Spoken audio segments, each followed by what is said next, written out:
ಆರೋಗ್ಯಕರ ಮನಸ್ಸಿಗೆ ಕ್ರೀಡೆಗಳು ಅತಿ ಮುಖ್ಯ ಎಂದ ಸಮಾಜ ಸೇವಕರು ನಂಜುಂಡಸ್ವಾಮಿ. ಕೆಆರ್ ಪೇಟೆ. ಆರೋಗ್ಯಕರವಾದ ದೇಹ ಮತ್ತು ಆರೋಗ್ಯಕರ ಮನಸ್ಸಿಗೆ ಕ್ರೀಡೆಗಳು ಅತಿ ಮುಖ್ಯ. ಕ್ರೀಡೆಗಳನ್ನು ಆಡುವುದರಿಂದ ಉತ್ತಮ ಮನಸ್ಸನ್ನು ಹೊಂದಿ ಆತ್ಮವಿಶ್ವಾಸವನ್ನು ಹೆಚ್ಚಿಸಿಕೊಳ್ಳಬಹುದು ಎಂದು ಸಮಾಜ ಸೇವಕರು ಹಾಗೂ ತಮಿಳು ಚಿತ್ರನಟ, ಬೆಂಗಳೂರು ನಿತ್ಯ ಆಟೋ ಮ್ಯಾಟ್ಸ್ ಕಂಪನಿಯ ಮಾಲೀಕರಾದ ಹೊಸಹೊಳಲು ನಂಜುಂಡಸ್ವಾಮಿ ಹೇಳಿದರು.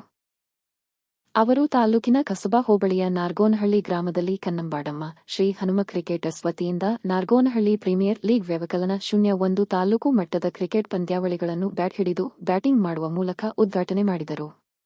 ಕ್ರೀಡೆಗಳು ಯುವಕರನ್ನು ದುಶ್ಚಟಗಳಿಂದ ಪಾರು ಮಾಡಲು ಕ್ರೀಡೆಗಳು ಸಹಕಾರಿಯಾಗುತ್ತವೆ. ಕ್ರೀಡೆಯಲ್ಲಿ ತೊಡಗಿಸಿಕೊಂಡರೆ ದೈಹಿಕ ಮತ್ತು ಮಾನಸಿಕ ಆರೋಗ್ಯವನ್ನು ಯುವಕರು ವೃದ್ಧಿಸಿಕೊಂಡು ದೇಶದ ಉತ್ತಮ ಸತ್ಪ್ರಜೆಗಳಾಗಿ ಅಭಿವೃದ್ಧಿ ಸಾಧಿಸಲು ಸಾಧ್ಯವಾಗುತ್ತದೆ. ಹಾಗಾಗಿ ಯುವಕರು ಒಂದಲ್ಲ ಒಂದು ಕ್ರೀಡೆಯನ್ನು ಆಸಕ್ತಿ ಬೆಳೆಸಿಕೊಂಡು ತಮ್ಮ ಆರೋಗ್ಯವನ್ನು ವೃದ್ಧಿಸಿಕೊಳ್ಳುವ ಜೊತೆಗೆ ಆರೋಗ್ಯವಂತ ಸಮಾಜವನ್ನು ನಿರ್ಮಿಸಲು ಕ್ರೀಡೆಗಳು ಸಹಕಾರಿಯಾಗುತ್ತದೆ ಎಂದು ಸಮಾಜ ಸೇವಕರಾದ ಉದ್ಯಮಿ ಹೊಸಹೊಳಲು ನಂಜುಂಡಸ್ವಾಮಿ ಹೇಳಿದರು. ಈ ಸಂದರ್ಭದಲ್ಲಿ ನಾರ್ಗೋನಹಳ್ಳಿ ಪ್ರೀಮಿಯರ್ ಲೀಗ್ ವ್ಯವಕಲನ 0-1 ಆಯೋಜಕರು ಶ್ರೀ ಕನ್ನಂಬಾಡಮ್ಮ ಹಾಗೂ ಶ್ರೀ ಹನುಮ ಕ್ರಿಕೆಟರ್ಸ್ ಯುವಕರ ಸಂಘದ ಸದಸ್ಯರು ಭಾಗವಹಿಸಿದ್ದರು. ವರದಿ ಎಸ್. ರವಿ, ಹೊನ್ನೇನಹಳ್ಳಿ. ಕ್ರಿಕೆಟ್ನಿಂದ ಏನು ಉದಾಹರಣೆ ಕೊಡ್ತೀನಿ. 2006ರಲ್ಲಿ ಒಬ್ಬ ಹುಡುಗ ಮ್ಯಾಚ್ ಆಡೋಕೆ ಹೋಗ್ತಾನೆ. 2006ರಲ್ಲಿ ಮ್ಯಾಚ್ ಆಡೋಕೆ ಹೋಗ್ತಾನೆ ಹುಡುಗ. ಆಗ ಅವ್ರ ತಂದೆ ತೀರೋಗಿರ್ತಾರೆ.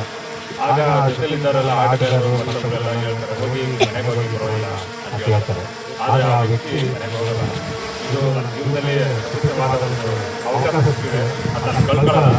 ಯಾಕಿದ್ರೆ ಮನೆಗೆ ಹೋದ್ರೆ ಆ ಪುಸ್ತಕ ಆಗಲ್ಲ, ಇರೋಗ್ಬಿಟ್ಟಿದ್ರೆ ಆಗಲಿ.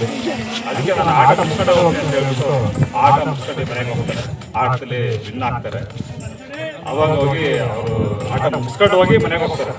ಆ ವ್ಯಕ್ತಿ ಇತಿಹಾಸ ನೋಡಿದ್ರೆ ಇಡೀ ಇತಿಹಾಸದಲ್ಲಿ ಅವ್ರು ತಿರುಗಿ ನೋಡುವಂಥ ವ್ಯಕ್ತಿ ಆಗ್ತಾರೆ, ವಿರಾಟ್ ಕೊಹ್ಲಿ. ಹಾಗಾಗಿ ಎಲ್ಲ ಒಂದು ಶ್ರದ್ಧೆಯಿಂದ ಆಡಿದ್ರೆ ನಿಜವೂ ನಿಮ್ಮಲ್ಲೂ ಒಬ್ಬರು ಸಚಿನ್ ಇರ್ಬೋದು, ವಿರಾಟ್ ಇರ್ಬೋದು, ಕೊಹ್ಲಿ ಇರ್ಬೋದು, ಹೇಳೋಕ್ಕಾಗತ್ತಿಲ್ಲ. ನೀವು ಶ್ರದ್ಧೆಯಿಂದ ಆಡಿದ್ರೆ ಆಟದಲ್ಲಿ ನಿಜವಲ್ಲೂ ಒಂದು ಭವಿಷ್ಯ ಇದೆ. ಹಾಗಾಗಿ ಎಲ್ಲ ಒಂದು ಶ್ರದ್ಧೆಯಿಂದ ಆಡಿ ಅಂತ ಹೇಳ್ತಾ ಎಲ್ಲರಿಗೂ ಒಳ್ಳೆಯದಾಗಲಿ. ನನ್ನನ್ನು ಕರೆಸಿ ಈ ಉದ್ಘಾಟನೆ ಮಾಡಿದರೆ ಭಾಳ ಖುಷಿ ಆಯಿತು. ಎಲ್ಲರಿಗೂ ಧನ್ಯವಾದಗಳು ಹೇಳ್ತಾ ನಾನು ಮಾತಾಡ್ತೀನಿ.